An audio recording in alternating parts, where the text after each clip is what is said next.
I'm Duke, and I'm with Video Game Hour Live. I'm here with Freddie Wong, Matt, and Des from Video Game High School. We're chilling in the back of the bus from Lootcrate because it's the only quiet place we could find at Route 16 Expo. It's pretty sweet. Your panel was earlier today. You showed off a little bit of Video Game High School 2, or Season 2, which is in post-production right now. Yep. Y'all have hinted at Video Game High School 3. We'll get there. But how has making Video Game High School 1, putting it into a full film format on Netflix and all that, how has that changed your filmmaking style and just your views on it? I know you want to make Video Game High School 2 more long form, more episodic. Has that been something you wanted to do, or was it something that, like, during Video Game High School 1, you were like, you know what, I think it'd be better if we did it this way? I mean, it just came from when we started doing the sequel. It was Brian D's story was more or less done as a traditional movie, and it was hard to come up with a sequel like that. But once we made it into a TV format, we could start doing different stories for different characters, so, key stories and 10 stories. So it just made sense to switch it to a TV sort of format rather than the movie. And we also kept keeping an eye on what people are used to watching online, and I think the more people watching Hulu and Netflix on their computers, the more likely they are to stick around for when the time counter says it's a 20-minute episode, 30-minute episode. So we definitely want to be pushing things longer because it's more fulfilling for us as filmmakers, and I think it's a better story that way. So this is a personal thing for me, but as an Asian American, I have to say I'm mildly disappointed that the main character wasn't just your brother. I'm sure your brother is too. Ted. Yeah, I'm sure. Well, to be fair, Ted's a big character, and I think he's the only Asian male with a white girl. It's the only interracial relationship as depicted. I don't know. There's not many. There's not many. And I will say that with that, obviously, I didn't, because also the other side of it is like, well, then if it's Jimmy, that's like, oh, you're just casting Jimmy for it. So we wanted to make sure that the merits of whatever leads that we chose, the story we chose to tell, could fit and sustain itself over without having to deal with, I feel awkward enough just putting myself in there that, I just wanted to make sure that the work stands on its own. And wait till, again, with season 2 and 3, you'll kind of see that there's almost like no main character anymore. Like all the four casts are big, and honestly, we're not done writing it, but season 3, like Ted has the biggest arc, like for sure. Ted and Key, actually. So. How far do y'all hope that it'll go? Are y'all intending going to like season 28, get some like filler episodes in there? We have 3 seasons planned, but there's plans for it to continue be in a different way than what we're doing. I mean, obviously the actors are going to get older, and it's not going to work, and it's also just expensive and time consuming for us. But we want the idea to continue on. I won't say too much about it, but after season 3 ends the story as we have it now, but the show will hopefully continue. But there will be more stories to tell from that universe. Yeah. I noticed, obviously, Wong Fu Productions is a pretty popular one. You had those guys in maybe 1 or 2 episodes. Do y'all intend to bring them in a little more? Have maybe more hover play? The problem with using the cameos, because those is that everybody's so freaking busy these days that even just getting Harley was just, a godsend. Because everyone's so busy that just trying to schedule that out is so difficult. Just trying to get it to even work with people's schedules and how rigid shooting schedules can be sometimes. So we have more cameos. Wong Fu is not in this season, but we are always down to put them in. I feel like they should make a comeback. They should. It'd be great to see K-pop and where they are. Yeah. Speaking of just shooting schedule issues, have you ever had to like kind of phone in a person, like just try to shoot as many shots as you can with them like just out of frame and then just bring them in, or maybe like even put them in development post? style? Yeah. Luckily we didn't have to deal with that. The only thing that we had to deal with this season was we were flexible with our actor schedules in regards to auditions and things like that. So we would occasionally just switch up the order of things that we shoot to accommodate them being an audition in the morning or something. But luckily we didn't have to do any crazy green screen type of we usually make the cameos in a way that they're really easy to get. So like all the cameos in the season are essentially like news reporters or things that we're just going to shoot on green screen anyways. So yeah, there was never a time where like we lost an actor and we had to like fake that they were there. But well, I will reveal one secret. Maybe you guys have already said this, but when the actor Clinton Jones, or Punisher as you would know him, plays Shotbot when he's unavailable, Freddie's brother actually filled in. fills in as Shotbot. And you can tell because he's not as like rigid as Clint is. It's kind of interesting. You can tell which ones are. So, all of y'all are filmmakers. All of y'all have made films and do your own things. And even characters like the Wong Fu Productions, Clinton Jones. Has there ever been a situation where one of them has been like, you know what, I like what you're doing, but what if you shot it this way? Has there any been that, or is it just like one director and everyone just is like, okay? Well, everybody has their own channels. They do their own thing. So everybody kind of takes command of their fiefdom, of their creative endeavors and their creative outputs.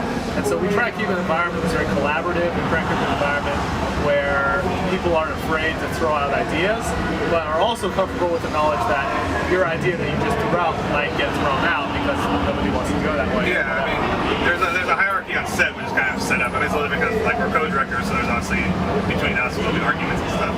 But you know, even though that's there, like Des is the director, he's an editor, and like he'll get footage and he'll come on set and like take it aside, like, hey man, just a suggestion, like I don't think you have this coverage. You're like, oh cool, like good note, like things like that. Well, these guys do a very good job of keeping an environment where everyone feels like they can walk up to the director of the show and pitch an idea, and it just gets filtered through them. You know, whether it gets chosen or rejected, it's you guys are the filter. Yeah, awesome. So in Video Game High School, you're like the teacher of the music school. Yeah. Are you playing? Did you make your own rocksmith rock band thing, or did you kind of just like put things together? Like how did It's definitely a fictional game. that work out? It's almost a little bit like future rhythm gaming, which is a video that we did on our channel. It's a little bit of like just a wish fulfillment of like what rhythm games could be in this universe, and then how they're still lame, even though they're kind of cool. You know, that's the intrinsic in the way that we make rhythm games. Is there any games that you wanted to get into but maybe don't have the production money? Oh yeah, almost a lot. Like we were talking about how Field of Fire shouldn't be a Battlefield or a Call of Duty style More like a shooter. TF2. It should be more like a TF2 or even a Tribes style shooter. And how can we possibly do that without wire rigs and hundreds of millions of dollars? Yeah, Space stuff, yeah. I mean, more car stuff. Like it's a miracle that we can do any car stuff. It should be so expensive. Seeing them through, I think we're going to try and blow it out and get a few games that people have never seen before. Those should be cool. How was Kickstarter influenced it? I know both of them have been started with Kickstarter, but have you ever been like, man, I wish things like this existed maybe earlier? So Yeah, there's definitely that sense. We're very lucky, we're very thankful that we're able to leverage Kickstarter in the way that we can with the audience that we built up. It's definitely a tool set that we were like, man, we could have used this earlier. And it's definitely one where it allows us to be more creatively on the edge, because we know we're not trying to just keep the financiers happy. We're at a point where we can really experiment, and we have the trust of our fan base to allow us to kind of go a little looser and try things out, which I think results in a better final product. Have you ever had a situation where maybe like the highest bidder in Kickstarter has been like, can you do it this way? No, not at all. I think like that. Kickstarter generally, we keep the rewards very specific, and people are respectful enough of the process that they're willing to say, hey, I'm putting my money in here, and it's because this money represents trust in you as creators, and they're not the kind of people who are like, I'm putting my money in here because I want to take ownership of it. Yeah, any of the highest bidder guys have always just come on set and had a good time and just like with us. Were you disappointed in the reactions to it's over 5,000, 7,000, 9,000? I know, like, because when I first saw it, a lot of the comments were like, come on. You know the funny thing about that? So actually, we take the ratio of likes and dislikes on it, despite the number of dislikes that it has. It's definitely one of the most controversial videos. In that it's a very polarizing video. It's consistently still to this day one of the most viewed videos, despite quote unquote everyone hating it. So it's one of those videos where it's like, yeah, it touched on some absurd thing, and just people kept passing around. So we definitely heard both sides. We've heard this is stupid all the way up to this is the funniest thing I've ever seen. I haven't laughed this hard in years. So it's like, all right, humor is somewhere in the middle there. Okay, so you used to do shorts, and obviously now you're working at Video Game High School, but you still have shorts coming out, and you were talking about how you wanted to like kind of switch to more of a seasonal thing where it's like season on, season of production, season of just airing and things like that. Have you ever thought about like expanding to like I don't know, combining Wong Fu and Punisher? Like you already kind of work with Yeah, Punisher. we're looking at doing stuff with Rocket Jump to expand out, to do more series, and to work with people in a more interesting way than just most multi-channel networks do it, which is like, we're not multi-channel network by any means, but the way they do it is just very much about, it's about their ownership of things, and it's a deal that even ourselves we wouldn't have ever taken if they offered it. So we're trying to change that around with Rocket Jump. That's kind of starts going last part of this year. I know you said that you tried to approach Machinima with the original Video Game High School concept, and obviously there's been a lot of drama about Machinima and that aside. Just when it comes to producers or like money backers in general, have you had people come up to you and been like, hey, we'll give you like X amount of money to do this, and you just can't physically do it? We actually have As far as people coming up and offering money, it's always like for a specific brand deal or something. Yeah. Well, people don't really just come up to us and try to throw cash at us, but it's always in return for something. It'd be nice if you're out there. Use an email. Yeah. Is there any company you would actually like to work with? Like, is there one that you're like, man, I would love to? We do something with Valve. I'll would be die awesome. happy. We do something with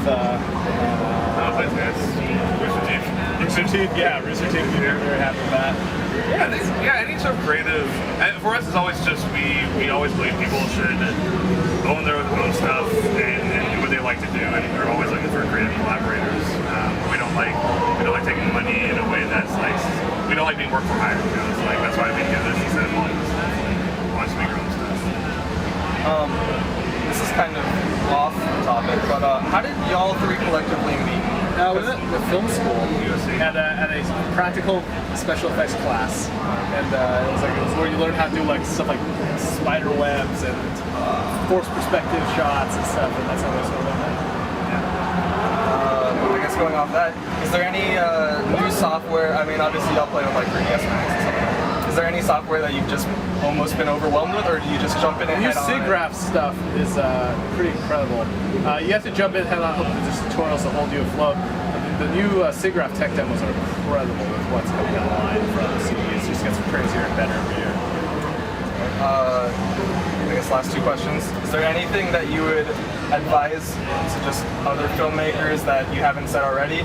And lastly, is if someone wanted to work for you, be an intern or do something collaborative with you? We're looking for people who aren't like sitting there hoping to be told what to do. We're looking for people who are doing awesome stuff and are looking for guidance. We're looking for something that we can offer. That's really what I think makes more sense. And are ready to kind of do everything themselves. Like one of our policies, like everybody here has to be multi-talented essentially. Like we all can direct, we can all edit. You know, if you have to hold a boom mic or set up a camera or write something, like you have to kind of be able to do everything. And almost everybody that works for us is that way. Yeah. Hey, I'm Des. I'm Freddie. I'm Matt. And this is Video Game Hour. Video Game Hour Live. Nice. All right. In the can. We did it. Nice.